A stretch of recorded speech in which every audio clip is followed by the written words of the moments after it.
everyone, my name is Ingrid Josephine and I'm the events producer at StartSpace, powered by State Library Victoria. Welcome to Business Book Chat with our special guest Tess McCabe, who I'll introduce shortly. On behalf of State Library Victoria, I'd like to acknowledge the traditional lands of the Victorian Aboriginal clans and their cultural practices and knowledge systems. We pay our respects to their elders, past, present, and who have handed down these systems of practice to each new generation for millennia. Now, firstly, to introduce StartSpace. We're a support service for early stage founders and business ideas for free and for everyone.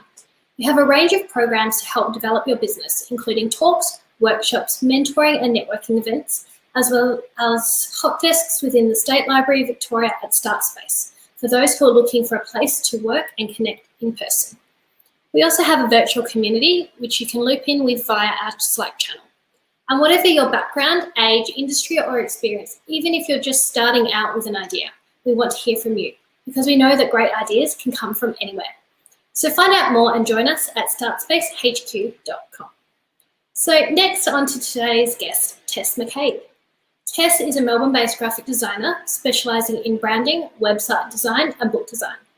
Many of the skills and experience Tess brings to her clients' projects have been developed through the various side projects she has initiated over her career, including the director and president for not-for-profit association Creative Women's Circle and co-host of the New Normal podcast, as well as the publishing house Creative Minds, which is Tess's vehicle for publishing books and resources targeted at creatives and small business owners. Her most recent book, Graphic Design Speak, Tips, Advice and Jargon Defined for Non-Graphic Designers, was a finalist in the Australian Business Book Awards of 2020. Tess, thank you for joining us today and sharing your knowledge in this chat and in this book. Hi, thank you, Ingrid. I'm so pleased to be here. Fantastic. So, Tess, kicking off, what inspired you to write the book? Did you have a burning reason or need to enlighten your readers about something you've discovered in your own business journey or your career as a graphic designer? Yes and no. The book was spawned really from a desire to help other people in my community. So other creatives who maybe didn't have a graphic design background, but they were running their own small businesses. Perhaps they were makers, artists, photographers, coaches, service providers, people who were really wearing all of the hats in their business. So having worked with a lot of them as in a client graphic designer relationship, I knew there were always gaps in clients' knowledge about things like color, paper sizes, what format of logo you need to use for certain types of uses, whether it be online or offline or having something printed. So I started to write blog posts just explaining some of the basics of graphic design that I thought might be really helpful for other small business owners. And after a while, I decided I could put all of these blog posts into a bit of a book package.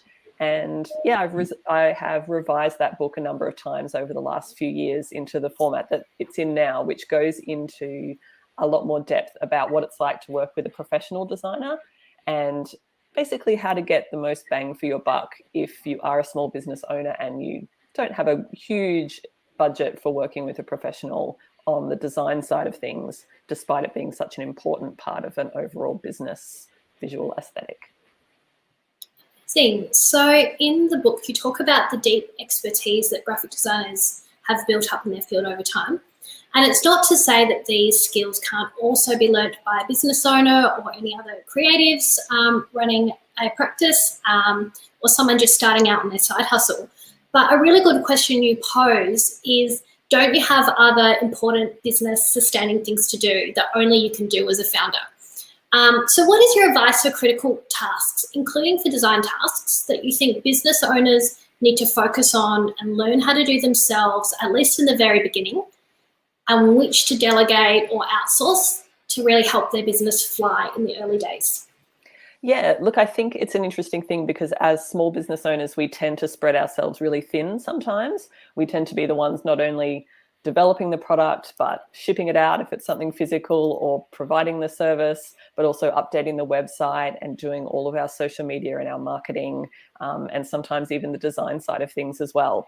And so I think what I've even learned in my own business is that when I choose to invest in a partner in one aspect of my business, perhaps that's help with copywriting, perhaps that is help with website design or development, some kind of other aspect, that person, if I'm choosing the right person, someone I know and I respect and I like and trust, they can bring so much more to my business than I could myself. So they bring their own deep well of knowledge and expertise around their area, but also insights into your own business, both from an outsider perspective, perhaps a potential customer, and also from perhaps expertise they've gained working with other businesses of a similar size or perhaps in a similar industry.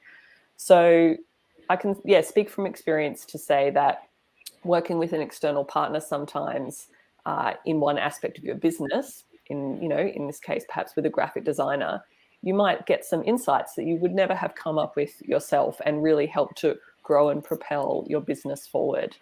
And I think that's probably a big thing that I like to offer my clients, as a service. I'm not just putting together some graphics for them, but I'm really helping them to figure out what's the most important thing that we need to devote our attention to right now. Is it how your website is looking and the usability? Is it how the brand is consistent across all of your online channels, your packaging, your signage, that kind of thing?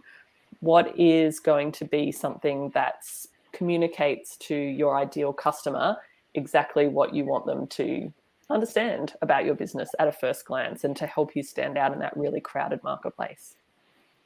Yeah, that's great. That leads me very nicely to the next point that I wanted to touch on. And you raise in the books that your designer is there to help you achieve your business goals. And that's a really interesting way to think about design services, touching on the insights that you've described, that a partner, whether that's a copywriter or a designer or anyone else that you engage in the business, can help you out. So possibly many new business owners think that the first thing they need design-wise is a logo, and that's their biggest priority and their purpose. And once they have that logo, job done. So I'm curious to know, is it okay to design your first logo in something really usable by yourself, like Canva or any sort of free software out there, to put that on a proposal, to put that on a presentation, to put that on your social media accounts while you're still working things out in the early stages of the business, 6 months or a year, and then when you have some money to spend and a better idea of what your business visual identity needs are, then you can engage a designer who might really help you update that logo, make it really professional, but there are other elements that a designer can provide that will help the business really grow.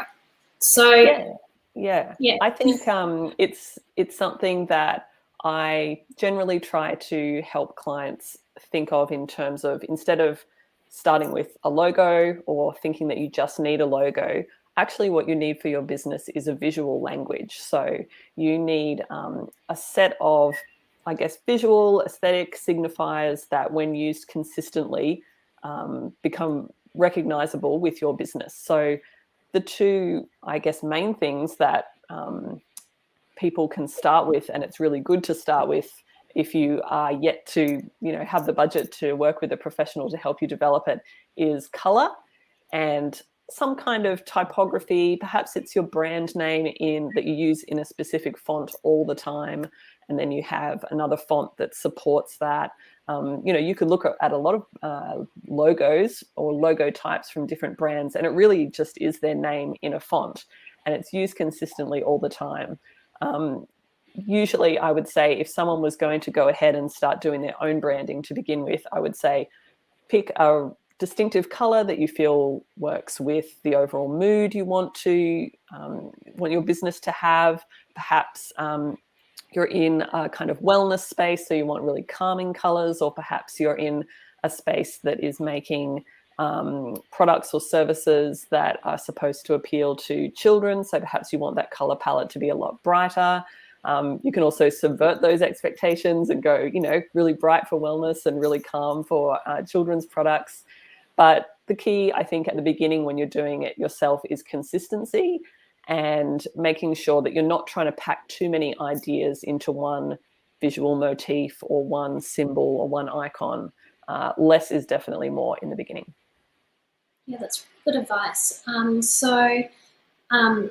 There is a lot of things to think about, of lots of different elements of design for the business, the product itself, any digital elements like websites and apps,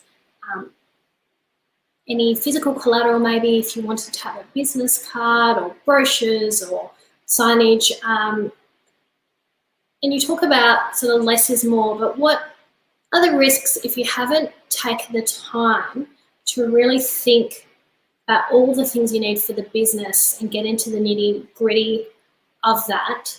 And if you don't have time to do it, or you don't know and you're really overwhelmed, are there designers out there that can actually help a new business owner map out sort of a bit of a roadmap of what they need just to get started, but what they should work towards getting? Obviously, you can't get it all done at once for budget, and then still testing things in your market. But how can you get help to map it out if you really have lots of ideas, but you're a bit overwhelmed as well by all the options and needs? Yeah, absolutely. Look, I think I can obviously only speak for myself and how I work with clients, but generally I find they come to me with a fairly singular focus, I suppose, on what their core product or their core service is going to be, and then perhaps some ideas that are a bit down the track. And so in developing a new brand from scratch, it's really good to kind of understand what the big picture is and then focus in on what we're doing now, what we're maybe doing in 12 months, what we're doing in 5 years and 10 years. And so developing a brand that will grow is something that I really try and consider at the very beginning. And definitely there have been times where clients have come to me and they've been traveling along quite well with a logo perhaps that they've done themselves or had done many years ago, and now the business is in a slightly different position. Perhaps they want to start to expand their product or service offering, or perhaps they just want to elevate that look to show that, look, we've been around for a while and we want to show our customers that we're kind of keeping up with competitors, where adapting to new different modes of marketing, that kind of thing. And that's where I've helped them do a bit of a brand refresh. So we might not completely change, but tweak the logos and tweak the colors slightly. That's particularly, I think, important if the brand is in a space like fashion or accessories or some kind of design where really keeping on trend is a really important part of the branding and the marketing. And so there's always, I think, definitely a need to relook at your branding every few years and just think, okay, is this working for us on all the different platforms, all the different spaces we're branding ourselves on now? How can we adjust it, not in a really drastic way, but in a really subtle way that will make perhaps existing customers take a second look and be quite delighted by that refresh, and will perhaps be something that brings on new customers, or gets new eyeballs on what you're doing because you've invested time into making things look a little bit more exciting. But definitely, I think starting strong with something that is simple, clean, elegant, and communicating to the right audience with a vision of where you want to go in mind. Definitely a good graphic designer will be able to workshop some of those ideas with you and be a real sounding board, I think, and a kind of business development partner without going to the extent of perhaps a business coach. Well, that's really interesting ideas. So that graphic design professionals can definitely be helpful in the early stages. You're formulating your business plan, and just kind of thinking about one element of the business plan might be future planning and growth, and thinking about what can support the communication of that growth to the market through design down the track. When you get to that stage, or when you're thinking about expanding to a different target market, that design can really be one element there to think about as a note in your business plan to make sure that you don't overlook that. Mm-hmm. Amazing. So you go into some detail in the book around copyright and legal concerns when engaging a designer and having a finished product. And this is a really important point. For example, a logo, who owns the copyright on that?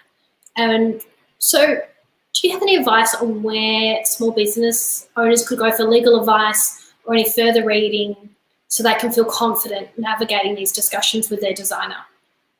Yeah, I mean, copyright is a really complex issue, and there's a lot to cover, particularly in the space around usage and licensing, that kind of thing. So effectively, as I understand it, my background is not as a lawyer, but I did help to publish a book about copyright for creative people a number of years ago called Owning It, which is a book that you might be able to find a few copies still floating around. I'm sure State Library of Victoria has one in there amongst the shelves somewhere. We're currently updating it, but in order to release a new edition. But the basics for copyright as it comes to graphic design is the person who designs it, creates that work, automatically owns copyright. Just like if you created a painting, or if you drew a scribble on a serviette, or if you wrote a paragraph of words, you would own copyright over that.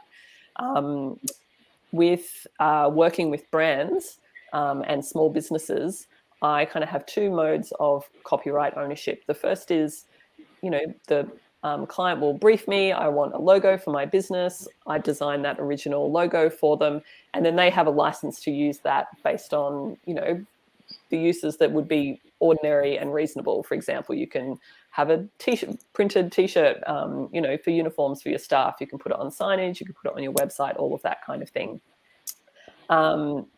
Where it gets a bit murky is where you haven't had a discussion with your graphic designer about all of those future uses. So for example, you might have an icon or a character as part of your logo, and then everyone really loves that character. So you decide to make a comic strip out of it, or license it to become a TV show or something like that. And it's like, well, that designer really actually does own the copyright in that character. You had a license to use it for the logo for your business, and you went beyond that. That can become one of those messy areas. So I suppose that goes back to what I was saying before about that future planning of the logo, and always having a really open, transparent conversation about where you see your business going. And the easiest thing to do if a client wants to have complete rights to the logo, to do whatever they want with it, to pull it apart, to change the colors, to go to a different designer and have them completely rejig it in the future, is just to purchase copyright from the designer, which for myself, I just calculate as a separate fee at the end. And that can really help too if a business's future plan involves perhaps selling the business. So, this is not your heart and soul that you want to be running forever. You want to grow a business, get it to a point, and then sell it. A purchaser of that business might want to take that branding, make sure that, everything's going to be a package deal. So that client will definitely want to own that copyright so that they know that they then have the ownership to pass it on to someone else. Copyright, I think, is a really important topic for all creatives to be across and understand their rights and responsibilities, but also clients really want to make sure that they're very clear on who's owning copyright. If I trademark this, what does that mean for my business? And contracts as well. Obviously, anything that you're signing, you want to make sure that you understand everything that is being understood between the two parties. There's a number of different resources. I'm sure there's IP Australia, I think, like a really great resource for people looking for more information about intellectual property, how to get it, how to protect it, all of that kind of thing. And then any lawyers who pretty much practice in intellectual property will be able to help with things like copyright and trademark and contracts, which are so essential for a small business. Thank you, Tess. And that, I think, is really illuminating that maybe someone as a business owner thinks they've commissioned a graphic designer to make a logo for their brand new business, their side hustle. It's their business baby, and they think that they own that logo, and actually, end of the day, not exactly, unless you've made an arrangement to actually purchase the copyright for that particular piece. This also, again, leads me really nicely into the next question, which is how important is communication with suppliers, with contractors, with freelancers? And what are the risks when communicating, when communication is unclear, or perhaps a business owner isn't quite sure what they are asking or what they need in a design job? So what are the risks there, and how can you try and best prepare yourself when you're having conversations, especially when it may be a new area for a business owner? Yeah. Well, look, again, from my own experience, I do a lot of pre-work with a new client in the form of having conversations over the phone, hopefully in person if that's able to be done, or via Zoom, and also asking them to fill in a questionnaire, which gives me a lot of on-paper information about the background to their business, where they're at, all of those future plans like we started talking about, some ideas around how much they have researched their own market, so competitors, that kind of thing, and also how prepared they are in terms of perhaps the content for all the website. Is that written? Is that prepared? And how, trying to get basically a sense of like how much they know and understand and appreciate the services that I'm offering. So I can know how to, I guess, adjust my communication to make sure that we're on the same page about what my role is and what my role isn't. Because I think in the past, where communication has really become stalled or the relationship has become a little bit dysfunctional is where a client assumes that I'm going to create all the words for their website, create the structure, basically do the whole thing without explicitly having said that at the beginning. So there's a lot of back and forth with a designer and a client. It's very much a collaborative process. And I think sometimes what can happen with projects where they start to get really tricky is where not everyone knows exactly what their roles are and how quickly that's going to be delivered, and how much the client actually has to do some work on the other side as well. It's not just kind of like, I've hired this person and my website will be done in 3 weeks' time. That's my experience working as a solo operator. Of course, if there is, there'll be agencies, there'll be businesses out there who will be full service and will do everything for you, and you'll be able to have very minimal input. If that's what you want. I personally wouldn't want to hand over a lot of my own business stuff to someone and not have a lot of input. But yeah, I think communication is absolutely key, and it can be a really fruitful relationship, a relationship with a designer, one that can go on for many years as a business goes through different growth stages. And if, as I said, if you have a person in your team, in your back pocket who you like and respect and trust, it can be a really fruitful relationship. Thanks, Tess. That's really good advice to really understand expectations from both sides for a project or something that you're undertaking with a contractor, a freelancer, and then just working out that communication. But I think as well for business owners to really look at what they need, do some research and make sure they're prepared to ask those questions and provide the answers that a contractor might be seeking to understand the work that needs to be done. So Tess, turning to your own business, what are some of the top lessons you have learned in your own business over the years? That's interesting. So as a graphic design professional, I think as I have gone through my career, and I'm up to sort of almost 20 years now, which seems like a really long time. I think the biggest thing that I have learned as I've become more experienced in certain areas and started to specialize in more areas over my career is to communicate the value that I can bring to a client over the next graphic designer that they find on Google or someone else who's been recommended to them. And I think that is about understanding exactly what my strengths are as a graphic designer, all the other stuff I know outside of graphic design that's more helpful to clients who are looking for a very specific service. So, for example, I do a lot of book design for people who are self-publishing a book. And because I have self-published several books over my time, I know a lot about that world, which is a really kind of tricky world to get your head around, to understand. It's very much kind of a DIY research sort of area, self-publishing. So I have, done a lot of work to communicate the value that I can bring to clients who want a book cover design or a book design, but I end up kind of being a little bit of a coach or a little bit of a someone who handholds the client through their first book if that's what they need as well. So that can help me position myself as kind of an expert in that field, and it also makes me confident that I can charge a little bit more than your average book cover designer or book interior designer, because I can bring so much more knowledge and expertise to that client, and that will potentially help them on their way. Again, I think I've learned to be able to analyze clients and their personalities and what they need and what they want, so that I can work with people that I really have a great rapport with.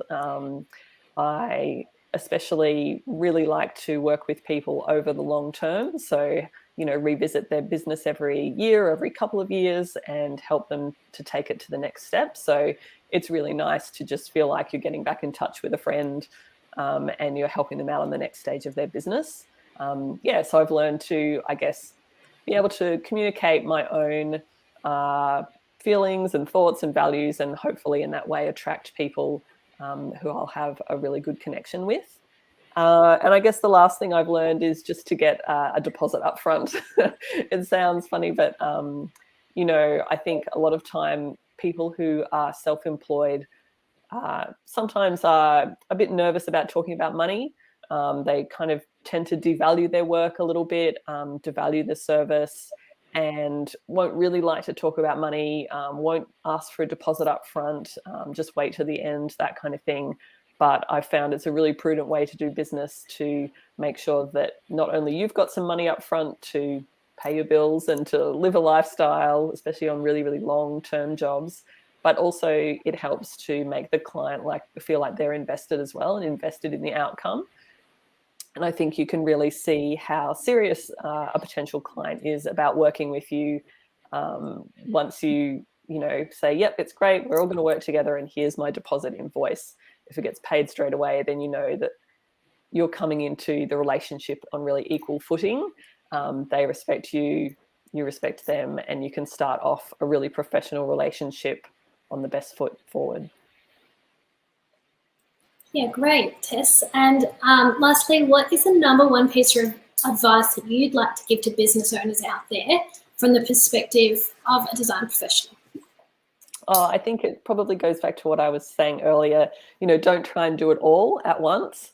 Even if you're not at the point where you want to invest in working with a graphic designer, I think it's always good just to reach out to some people to do a bit of networking, get a little bit of advice, find out what it's going to take that next step, just so you can have that information in your back pocket, and hopefully build it into some business planning, some business goals. So you might say, okay, I found this person that I really respect, who I really want to work with for my branding. They're a little bit out of my budget now, but I'm going to put that on the radar for 6 months from now. And then you've got a goal. And hopefully, you're continuing to develop a relationship with that person. Perhaps you're following them online. Perhaps, you're chatting to them at networking events, that kind of thing. And that will start to, I guess, sow the seeds of that relationship, so that hopefully when you get to the point where you can engage with them, you've hit the ground running, and you're both parties are really confident to work with each other. So I would say, even if you don't think you're at a point where you can outsource various parts of your project, just start to make those connections, start to figure out, whose style you like, who might be well-aligned in your business because they've done similar work for clients in that space, and really start to build those networks and connections. Because at the end of the day, I think working for yourself in small business can be quite an isolating experience. And even if nothing comes from it, you've met another person in a network that, hopefully will support you. And you can always call on for advice and work together in the future. Thanks so much, Tess. That's about all we have time today, but I just want to recap with a few tips that have really stood out to me in our chat. One is for business owners out there to understand the value that they have as a founder and that they can bring as a person, and also the product or service that they're offering in the market. Really think about your unique selling proposition and how that's really special to you, which will help the brand and the visual identity. Take the time to research your market and the needs of your customers so that you can work really successfully with a contractor, such as a designer or anyone else that you engage, so you can really communicate what the business needs and what you want to communicate to customers out there. And also that relationships are really important. So communicating well with the people that you work with and just building those relationships of people that are trusted to help you in your business. So thanks so much, Tess, for today's chat. So to read Graphic Design Speak, you can access the book in the State Library of Victoria's collection. A copy will also be in the browsing collection on site at StartSpace, or you can buy your own copy from our friends at Readings Bookshop, who have a shop in the State Library or online. So Tess, where can people head to learn more about you and connect? Yeah, so my graphic design website can be found at tessmccabe.com.au, and I'm also on Instagram at tessmccabe. And if you want to find out more about Graphic Design Speak and the other books that I've published in the past, you can go to my publishing website, which is Creative Minds, MINDS HQ, like headquarters.com, creativeminds.hq.com, and we're on Insta at Creative Minds HQ.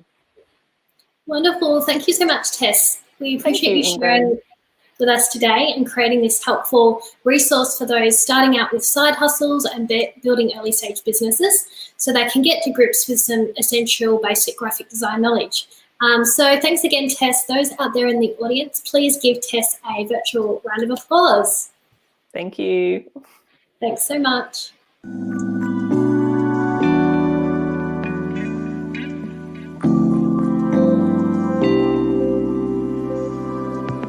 Thank you.